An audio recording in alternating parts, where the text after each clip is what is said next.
Daniel tengah memegang sebuah benang berwarna putih dan juga sebuah jarum. Ia sedang menjahit bibirnya sendiri. Benang dan lantai yang semula berwarna putih berubah menjadi merah karena darah yang terus mengucur dari bibir Daniel. Ia memperlihatkan sorot mata yang begitu menyedihkan, seakan meminta tolong. Belum sempat aku berteriak, Daniel sudah pingsan dan kepalanya membentur lantai cukup keras. Aku pun segera berteriak dan dengan panik berlari ke arah kamar. Aku membangunkan Ahmad dan juga yang lainnya. Bersamaan dengan itu, tiba-tiba pulanglah Pak Tetua. Namun reaksi mereka membuatku lebih terkejut daripada hal yang menimpa si Daniel. Pak Tetua tampak biasa saja atas hal ini. Begitu pula dengan teman-temanku yang lainnya. Aku sebenarnya sedikit geram dan kesal atas hal ini. Tetapi aku tidak punya banyak waktu. Karena jika terus dibiarkan, nyawa Daniel bisa melayang. Aku berusaha untuk menelpon rumah sakit. Tetapi nihil hasilnya. Karena tidak ada sinyal di kampung ini. Aku juga tidak terpikir atas peraturan kampung ini yang tidak memperbolehkan kendaraan untuk masuk. Pak Tetua pun berkata bahwa usahaku sia-sia. Daniel tidak akan selamat. Benar saja setelah pingsan cukup lama, Daniel tiba-tiba terbangun dan dia kejang-kejang. Mulut Daniel yang belum terjahit tiba-tiba berbisik pelan, "Pergi dari kampung ini." Setelah berucap seperti itu, Daniel pun mengembuskan nafas terakhirnya. Aku tidak sempat memikirkan kata-kata yang ia bisikan. Aku lebih memikirkan tentang apa yang harus aku lakukan pada mayat Daniel. Jika harus menelpon ambulan, HP-ku tidak menerima sinyal, dan ambulan mereka sudah pasti tidak boleh untuk masuk. Aku kebingungan. Namun Pak Tetua berkata,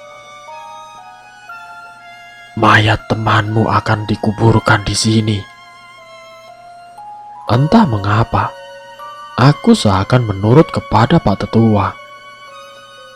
Seharian itu aku hanya melamun. Aku masih bisa membayangkan wajah Daniel yang mulutnya dipenuhi dengan darah dan juga benang putih yang berubah menjadi merah karena darah yang mengucur dari bibir Daniel. Aku merasa diriku seakan dihipnotis. Pikiranku terblokir dan semuanya tidak bisa berjalan sesuai dengan keinginanku. Daniel yang menganut ajaran Kristen malah dimakamkan dengan tata cara Islam. Entah dampak buruk apa yang akan ditimbulkan. Aku berharap Daniel bisa pulang dengan tenang. Beberapa hari setelah kematian si Daniel, kami sempat memutuskan untuk beristirahat dan belum menjalankan proker KKN. Kami juga sedang menunggu janji Pak Tetua yang akan mencarikan rumah singgah untuk kami. Aku dan juga teman-temanku sebenarnya tidak terlalu mempermasalahkan akan tinggal di mana. Tetapi kami mulai tidak betah tinggal di rumah Pak Tetua yang begitu sangat mencekam pasca kematian Daniel. Aku juga sebenarnya merasa tidak enak dengan Pak Tetua yang memperbolehkan kami untuk tinggal di rumahnya. Selama beberapa malam, aku merasa bahwa Daniel masih berada di rumah ini. Dan aku rasa akulah yang paling terpukul atas kematiannya. Teman-temanku yang lain tampak acuh tak acuh terhadap kematian Daniel. Sebenarnya aku bisa saja melaporkan kematian Daniel kepada pihak berwajib agar mereka bisa mencari tahu lebih lanjut tentang penyebab kematian si Daniel. Namun aku seakan tidak peduli dengan hal itu dan terus-menerus menuruti perkataan Pak Tetua. Aku pun tidak bisa berbuat banyak. karena sinyal internet yang tidak memadai. Lalu peraturan dari kampung ini yang menyatakan bahwa tidak ada kendaraan yang boleh masuk ke kampung juga membuat tidak banyak pilihan. Semakin hari pikiranku semakin membaik. Daniel tidak lagi sering muncul dalam pikiranku. Aku juga sudah bisa mulai beraktivitas seperti biasanya. Dan pagi ini Pak Tetua mengatakan kepadaku dan juga teman-teman bahwa ia telah menemukan rumah singgah yang cocok untuk kami. Rumah itu memiliki ukuran yang cukup besar. Lapangannya sangat luas. Banyak pepohonan dan rerumputan di sekitar rumah itu. Dan juga harga sewanya yang tidak terlalu mahal. Kami pun setuju untuk tinggal di rumah itu selama kami kegiatan KKN. Selama kegiatan KKN berlangsung. Kami langsung bergegas membereskan barang-barang dan langsung berangkat ke rumah itu. Ternyata jarak rumah ini dari gerbang kampung sangat jauh. Aku khawatir jika sesuatu terjadi, aku akan kesulitan untuk meminta bantuan. Tetapi ya sudahlah, aku berpikir positif saja. Sesampainya di rumah itu, memang benar apa yang dideskripsikan oleh Pak Tetua. Rumah ini memang sangat besar. Lapangannya begitu luas. Juga pemandangan di sekitar rumah yang begitu hijau. Rumah itu sangat sempurna untuk kegiatan KKN kami. Rumah ini milik seorang bernama Bu Rumi. Orangnya sangat baik dan ramah. Percakapan antara Bu Rumi hanya berlangsung singkat. Aku hanya berharap rumah baru ini juga bisa membuat suasana baru dan pikiran baru yang bisa membuat aku lebih semangat dari hari kemarin. Namun sayangnya, aku belum bisa mengirimkan satu pesan pun atau menelpon satu orang pun selama di kampung ini. Aku bahkan tidak bisa menghubungi dosen dan kedua orang tuaku. Tapi biar saja dulu. Mungkin akan aku kabari lain waktu. Aku masih sangat ingat dengan rumah itu. Di awal aku berpikir bahwa mungkin rumah ini bisa membawa suasana baru dan bisa mengubah pandanganku terhadap kampung ini. Ternyata aku salah. Nyatanya kepindahanku dan teman-temanku dari rumah Pak Tetua ternyata adalah awal bagi seluruh teror mencekam kampung ini. Sudah beberapa hari ini, kami tinggal di rumah baru di kampung ini. Lega rasanya, karena tidak tinggal di rumah Pak Tetua, yang begitu menyeramkan dan mengingatkanku kepada kematian si Daniel. Aku dan teman-teman beristirahat selama beberapa hari di rumah baru, sembari membiasakan diri di rumah itu. Sekaligus juga untuk mengumpulkan energi untuk mulai melaksanakan kegiatanku. Namun sayang sekali, sejak datang ke kampung ini, tidak ada satu pesan pun yang terkirim kepada orang tuaku, dosen, dan orang-orang yang aku kirim pesan. Karena meskipun di tempat ini sudah ada aliran listrik, tetapi sinyal internet sangat terbatas di sini. Besok kami akan segera melaksanakan kegiatan KKN dan berdasarkan hasil diskusi bersama teman-temanku, kami akan pergi ke pasar untuk menganalisa dagangan para warga di kampung ini. Aku hanya berharap kegiatan bisa berjalan dengan lancar, sebagaimana mestinya. Pagi ini setelah sarapan kami akan bersiap untuk pergi ke daerah pasar kampung ini, tempat pertama yang akan kami kunjungi untuk kegiatan KKN.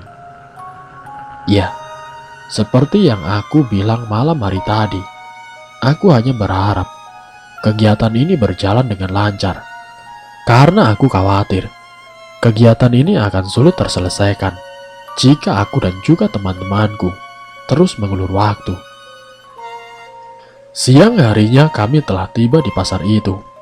Aku berniat untuk membagi anggota dalam bentuk tim, Tetapi saat aku melihat kondisi pasar yang lumayan ramai, aku memutuskan untuk menyuruh teman-temanku secara individu untuk mencatat dagangan yang ada. Ahmad, Gea, dan Kalia menganggukkan kepala, tanda setuju dengan pendapatku. Aku baru mencatat beberapa hal di pasar ini. Ya, aku rasa jenis sayuran di sini masih begitu hijau dan segar. Aku juga membeli beberapa untuk dimasak oleh Gea. Sedangkan jenis protein hewani, seperti ayam, ikan, dan sebagainya, juga tidak kalah segar seperti sayurannya. Tetapi karena uang yang kupakai harus dihemat, aku memutuskan untuk tidak membeli terlalu banyak daging. Tidak lama kemudian suara teriakan Ahmad sayup-sayup terdengar. Ahmad seperti sedang memanggilku. Aku melambaikan tangan, seraya menyatu teriakannya. Ahmad tampak tergopoh, berlari ke arahku, sambil menarik nafas perlahan. Lalu Ahmad berkata, "Gak, tolong si Gea tuh, dia lagi dikepung orang-orang." Mendengar penuturan Ahmad, tanpa basa-basi, aku dan Ahmad langsung berlari menuju tempat di mana Gea berada. Sesampainya di sana, aku melihat Gea berbicara dengan bahasa yang kasar. "Dasar pengemis tidak tahu diri, sudah miskin, minta duitnya mangsa lagi. Lagian gue juga tidak punya receh buat ngasih kamu." Gea mengepalkan tangannya kepada orang itu, yang kuduga adalah seorang pengemis. Aku dan Ahmad bergegas berlari, dan berusaha menahan tangan Gea, yang hendak memukul pengemis itu. Belum sempat mengatakan kata-kata, "Maaf." Tiba-tiba pengemis itu pun melotot, sembari berkata, "Saya memang pengemis, dan saya memang orang miskin. Tapi aku punya harga diri. Aku memang tidak bisa membalas kelakuan kamu. Tapi beliaulah yang akan membalas kelakuanmu. Mungkin karma buruk yang akan menimpa kamu saat ini." Pengemis itu pun pergi dengan ekspresi yang datar. Gea melepaskan dekapan tanganku dan Ahmad, lalu pergi meninggalkan pasar. Orang-orang di sekitar turut memelototi kami tanpa suara. Beberapa lagi hanya mengelus dada, mendengarkan kata-kata yang diucapkan oleh Gea. Aku menyuruh Ahmad untuk pergi menyusul Gea pulang dan membantu menenangkannya. Tetapi perintahku ditolak oleh Ahmad dengan alasan, "Lo kan ketua dari kami, Gak.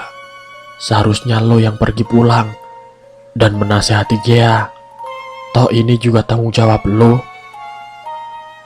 Jika dipikir-pikir, memang benar yang dikatakan oleh Ahmad.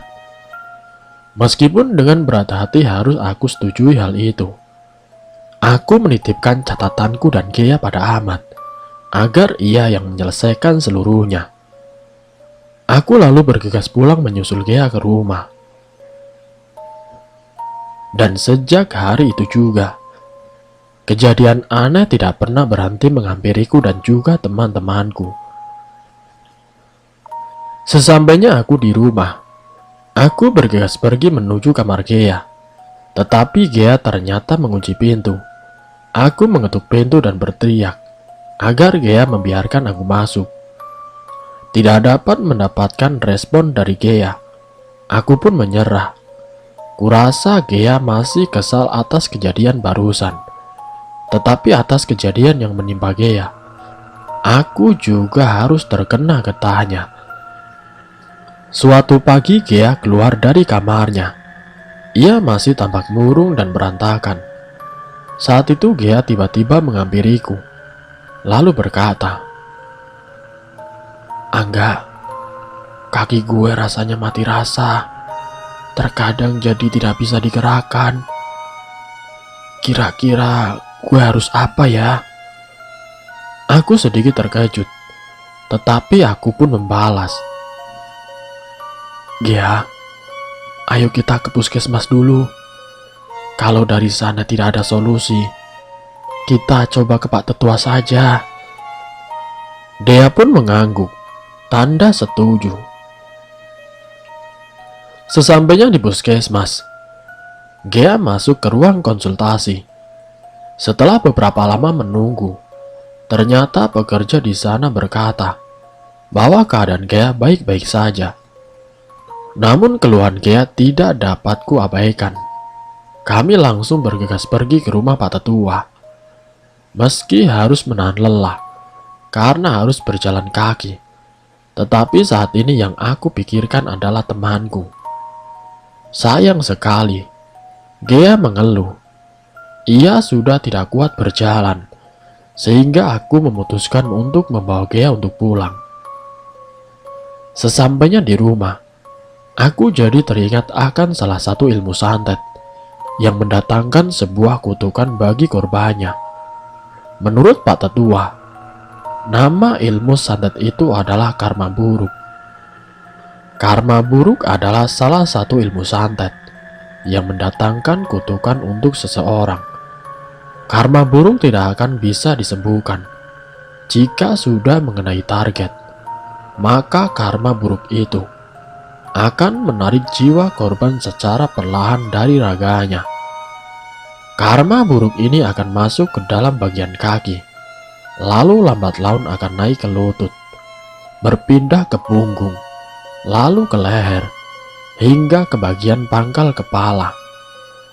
Karma buruk akan menyebabkan si penderita tidak dapat menggerakkan anggota tubuhnya, sehingga jika karma buruk itu sudah sampai di pangkal kepala, maka ia tidak akan bisa bergerak sama sekali.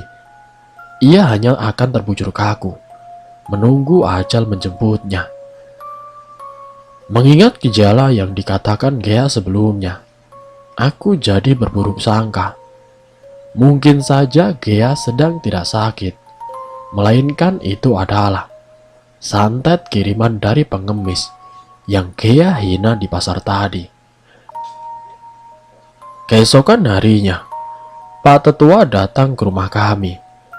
Ia tampaknya sudah tahu tentang Gea yang menderita penyakit aneh.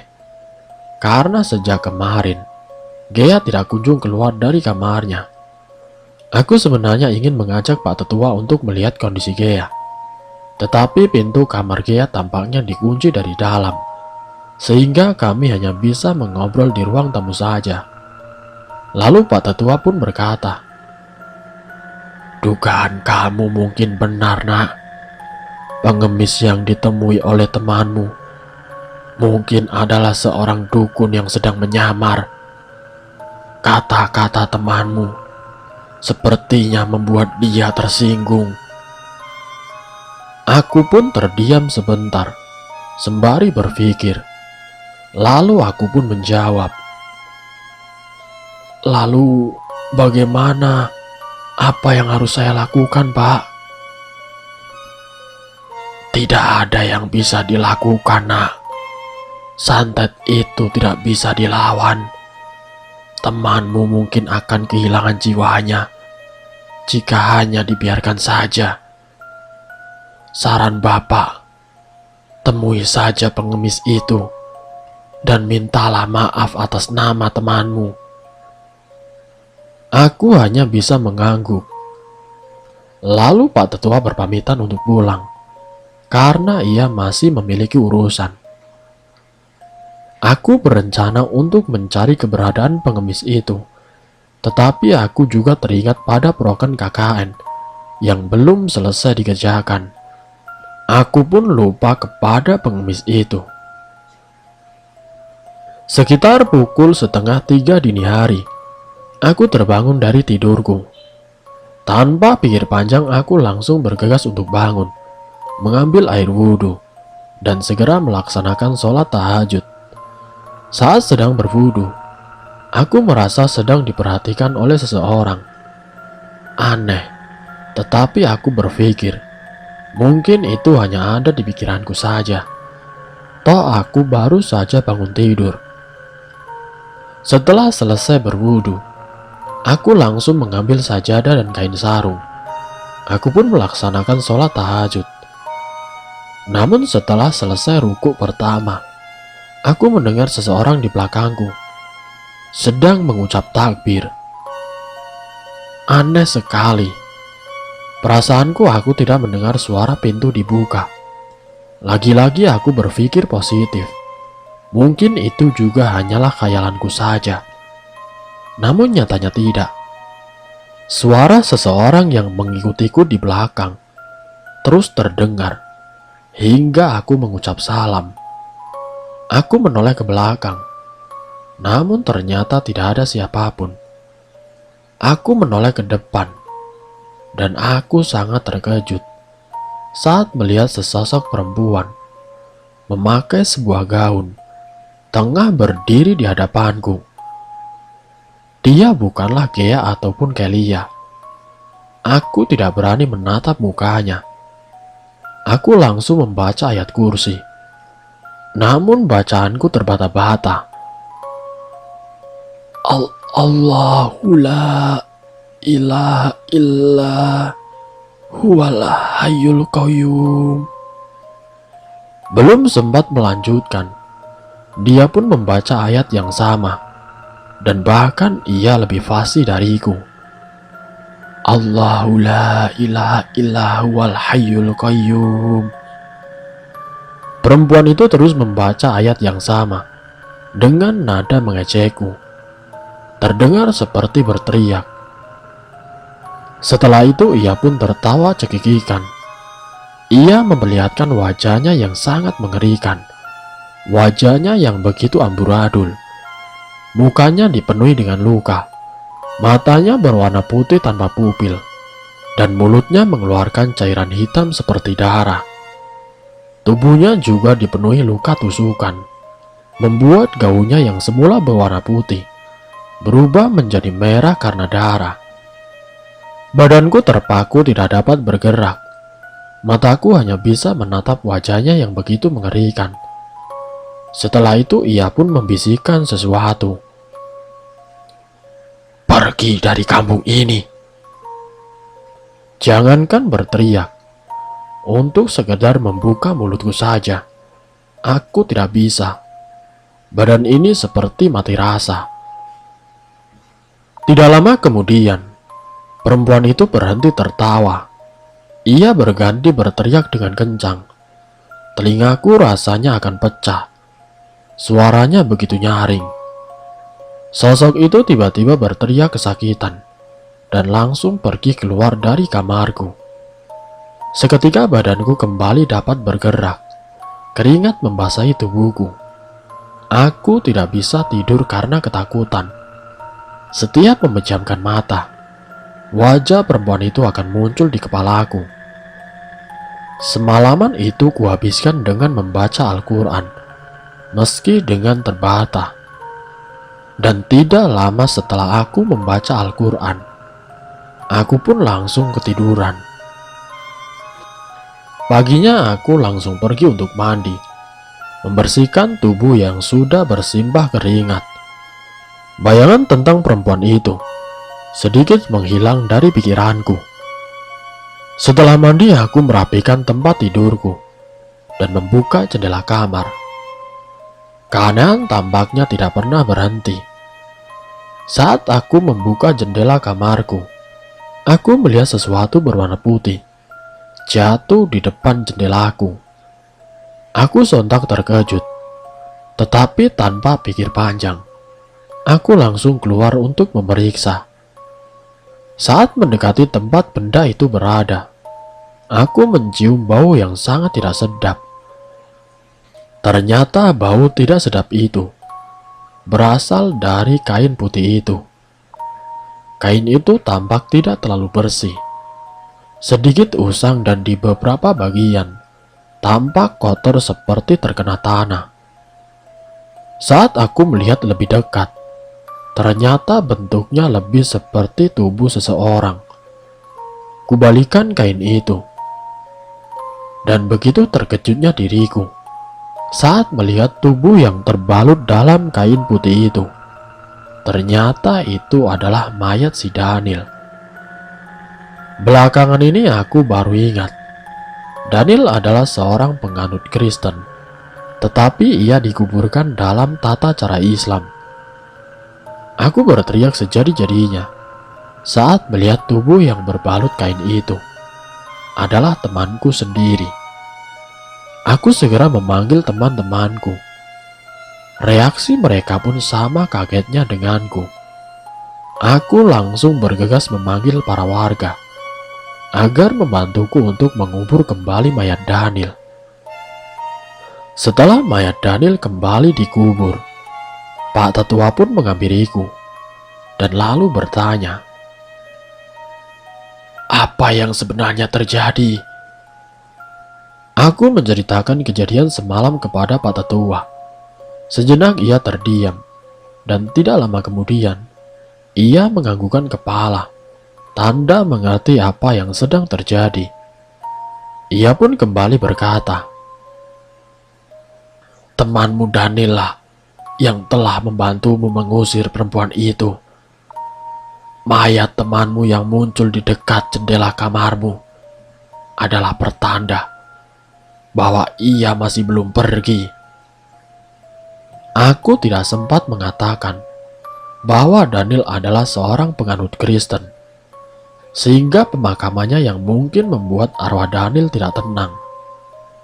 Tetapi selama beberapa hari di kampung ini, aku tidak melihat arwah Daniel dimanapun. Belum sempat merasa tenang, Pak Tetua kembali berkata, "Tetapi para penghuni di sini tampaknya tidak suka kepada arwah temanmu. Arwah leluhur kami pun tidak dapat menerima kehadiran temanmu. Mungkin ada baiknya kamu membantu temanmu untuk pulang." Aku hanya bisa mengangguk.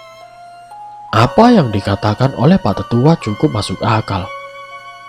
Perempuan itu tampak kesakitan setelah ia mulai menyakitiku. Mungkin memang Daniel yang telah menyelamatkanku. Suasana tenang dan damai di kampung ini seketika berubah menjadi seram dan mencekam. Sejak kami datang dan bermukim di kampung ini, kami bahkan melupakan tugas kami di kampung ini. Kami seakan telah menjadi bagian dari kampung ini. Kejadian tempo hari membuatku sedikit stres. Aku juga mulai melupakan tugas KKN-ku. Entah mengapa sejak hari itu, Gea sangat jarang keluar kamar. Selama beberapa hari belakangan, Gea sering mengeluh pada aku tentang penyakit yang membuat beberapa badannya mati rasa. Suatu hari aku sedang ingin menemui Gea. Ku ketuk pintu kamarnya, tetapi tidak ada jawaban.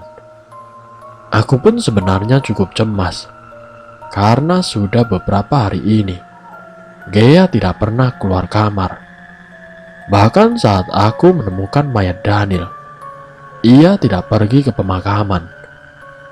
Aku cukup nekat dan langsung mendobrak pintu kamar Gea. Saat aku masuk ke kamarnya, aku bisa melihat Gea sedang terbaring dengan lemas. Matanya berwarna putih, wajahnya sangat pucat, badannya juga tampak mengurus. Aku sedikit kaget dan langsung berteriak memanggil Ahmad dan juga Kelia. Saat aku memegang urat nadinya, masih berdenyut. Dan saat aku cek hidungnya, ia pun masih bernafas. Tetapi sangat aneh, Gea tampak terbaring dengan kaku. Aku segera pergi memanggil Pak Tetua. Sesampainya di rumah Pak Tetua, aku langsung bergegas mengajaknya ke rumah kami. Dan saat sampai di rumah, Pak Tetua pun mengecek keadaan Gea. Tidak lama kemudian, ia pun menggelengkan kepalanya. Tanda tidak ada yang bisa lagi kami lakukan. Menurut penuturan Pak Tetua, Gea telah diguna-guna oleh seseorang. Orang itu telah mengirimkan kutukan karma buruk kepada Gea. Aku terlambat memberitahu kepada Pak Tetua tentang gejala yang dialami oleh Gea beberapa hari silam. Sesal begitu menyesakan dadaku. Aku semakin stres. Pak Tetua pun berkata, "Seandainya kamu memberitahu Bapak lebih awal, mungkin temanmu masih bisa selamat.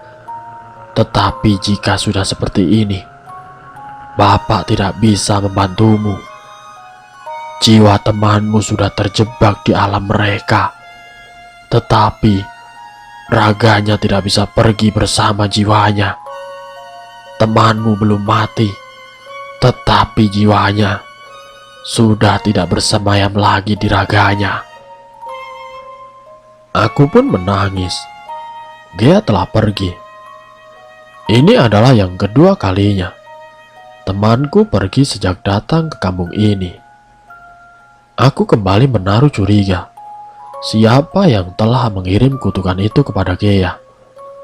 Aku baru ingat pada pengemis yang Gea hina beberapa hari silam.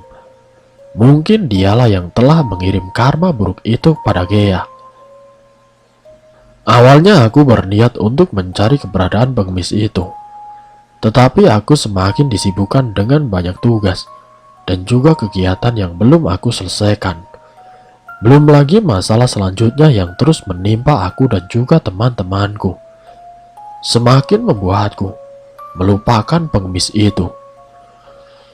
Rasanya sangat tidak pantas untuk menyebut bahwa aku adalah seorang pemimpin kelompok ini. Tetapi aku hanya bisa merenung tanpa berpikir solusi yang tepat. Beberapa hari yang lalu, aku sedang membersihkan kamar Gea. Kulihat tubuh Gea yang terbujur dengan kaku. Aku melihat di tangan Gea ada sepucuk kertas. Saat kubuka, itu adalah sebuah surat terakhir yang ia tuliskan. Mungkin pada saat itu ia juga mendengar percakapanku dengan Pak Tetua tempo hari tentang penyakit yang diderita oleh Gea.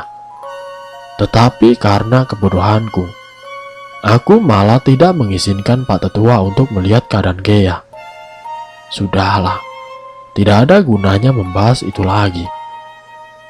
Isi surat yang ditulis oleh Gea: "Angga, Ahmad, Kelia, entah kenapa semakin hari penyakitku semakin parah. Pagi ini, kudapati kakiku sudah tidak dapat bergerak lagi. Kakiku seakan lumpuh total. Aku hanya bisa menulis surat ini di saat-saat terakhirku.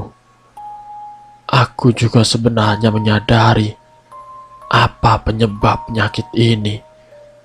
Tidak lain dan tidak bukan, ini semua adalah ulah si pengemis tempo hari yang aku caci maki.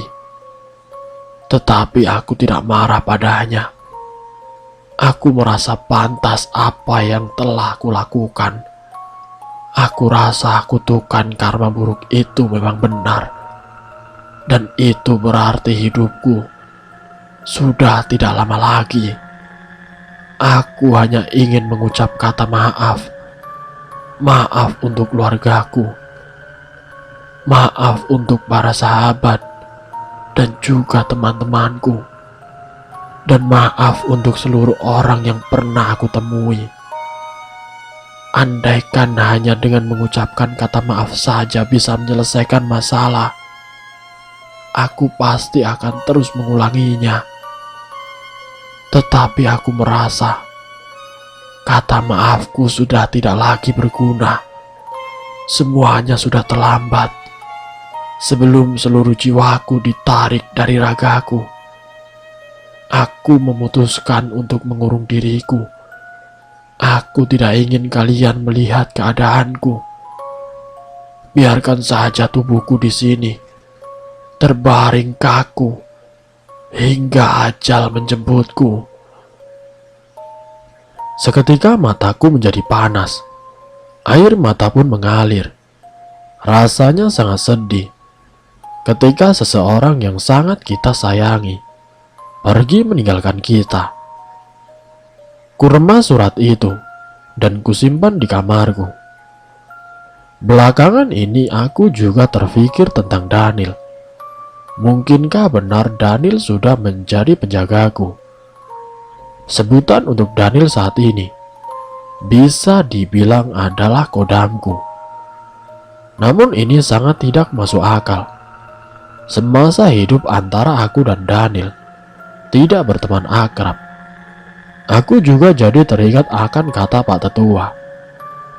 Arwah temanmu tidak diterima oleh leluhur kami. Oleh karena itu, ia memutuskan untuk bersemayam dalam tubuhmu. Mayat temanmu yang keluar dari kuburannya adalah pertanda dari leluhur kami yang menolak kehadiran temanmu. Aku merasa kasihan pada Daniel. Aku juga menjadi teringat kepada kejadian beberapa minggu yang lalu saat Gea mencaci maki pengemis itu. Ahmad bersama Kelia sedang mengerjakan tugas. Aku sedikit iri kepada mereka. Tetapi daripada terus mengeluh, aku memutuskan untuk tidak terlalu memikirkannya. Rupanya mereka tidak berhenti di sana. Mereka melakukan sesuatu yang lebih buruk dari pikiranku. Malam tadi aku terbangun dari tidur sekitar pukul 10 malam. Benar juga, sore tadi aku tidur lebih awal karena kelelahan mengerjakan tugas KKN yang harus kuselesaikan sendiri. Aku juga melewati sholat maghrib. Aku pun sedikit kesal dan langsung keluar dari kamar untuk minum segelas air sembari meredakan kekesalanku. Setelah minum, aku pun pergi untuk mengambil air wudhu. Setelah berwudhu, aku pun hendak pergi kembali ke kamarku. Namun saat sedang melewati kamar Kelia, aku mendengar suara desahan seseorang. Desahan itu sepertinya berasal dari kamar Kelia. Setelah aku teliti kembali, ternyata itu adalah desahan Kelia. Selain mendengar desahan Kelia, aku juga mendengar desahan seorang pria. Dan tidak salah lagi, desahan itu berasal dari sahabatku sendiri, yaitu si Ahmad. Aku sebenarnya sangat kesal. Bisa-bisanya mereka melakukan hal tabu di kampung orang. Pada awalnya aku ingin membuka pintu kamar Kelia. Tetapi tiba-tiba aku mendengar suara sosok perempuan dari arah belakang dan lalu berkata, "Pergi, jangan ganggu mereka." Aku pun seketika ketakutan dan langsung berlari ke kamarku. Aku mengurungkan niat sholat isyaku dan langsung menutup seluruh badanku dengan selimut. Aku benar-benar masih geram kepada mereka berdua, terutama pada Ahmad, yang tentunya adalah seorang anak kiai. Bisa-bisanya ia berbuat seperti itu di kampung orang. Kelia juga membuatku kecewa. Ia telah membuang harga dirinya untuk seorang lelaki bejat seperti Ahmad. Entah mengapa hatiku tidak merasa sakit, tetapi hatiku terasa terbakar.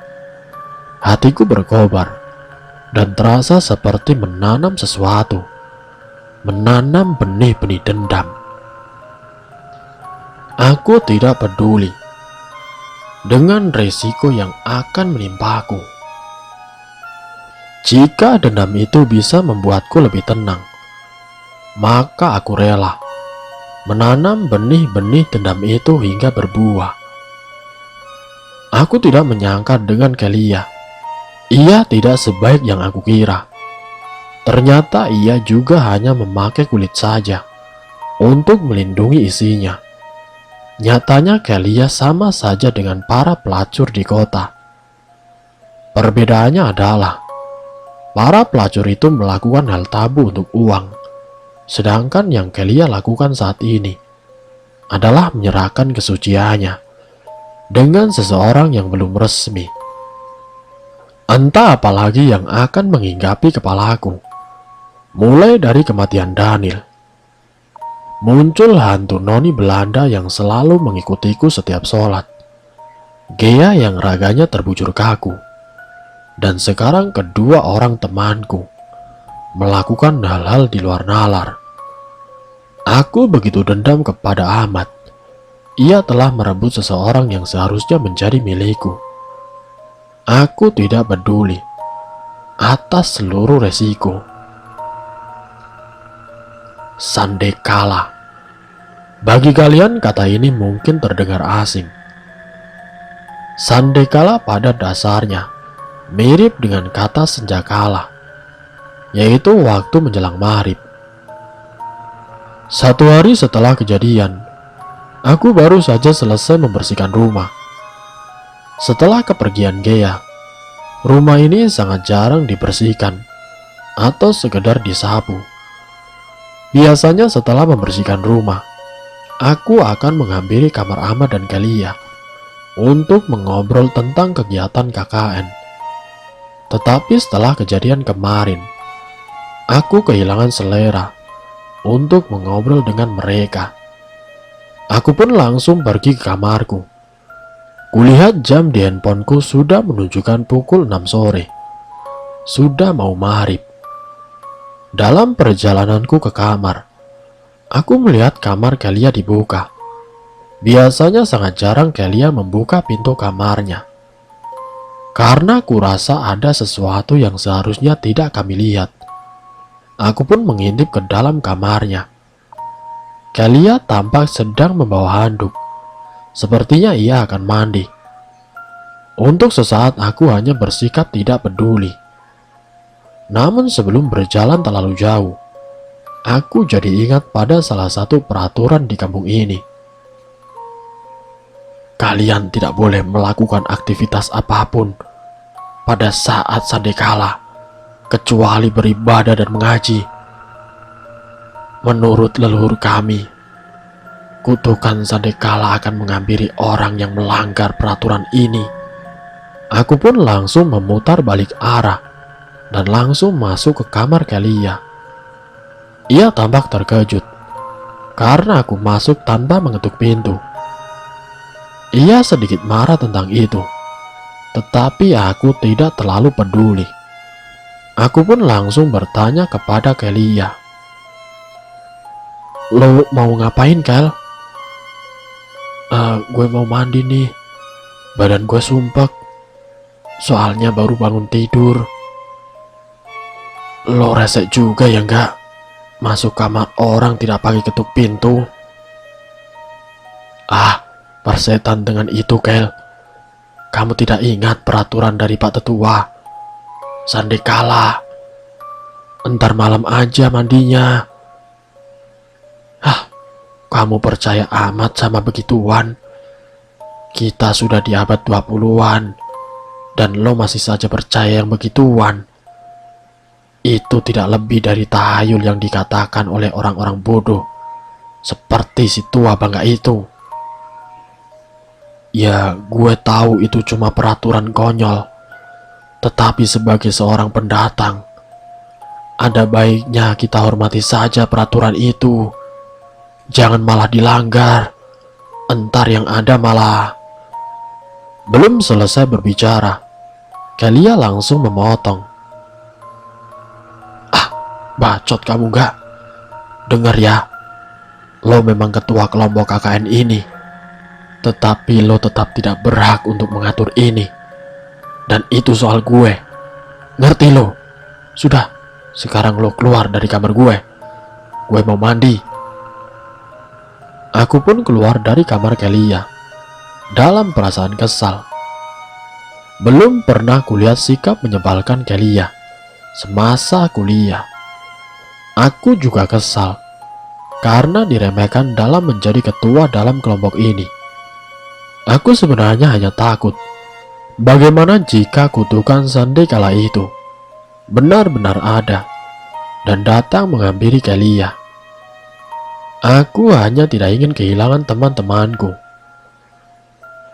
Setelah kepergian Daniel dan Gea, aku juga menyadari itu karena keteledoranku dalam menjaga mereka. Namun sepertinya peringatanku tidak digubris oleh Kelia. Sudahlah, aku tidak perlu berpikir lebih jauh. Biar sajalah terkena karmanya sendiri. Aku pun langsung masuk ke kamar dan segera sholat maghrib. Dan bersambung, apakah karma itu akan terjadi kepada Kelia?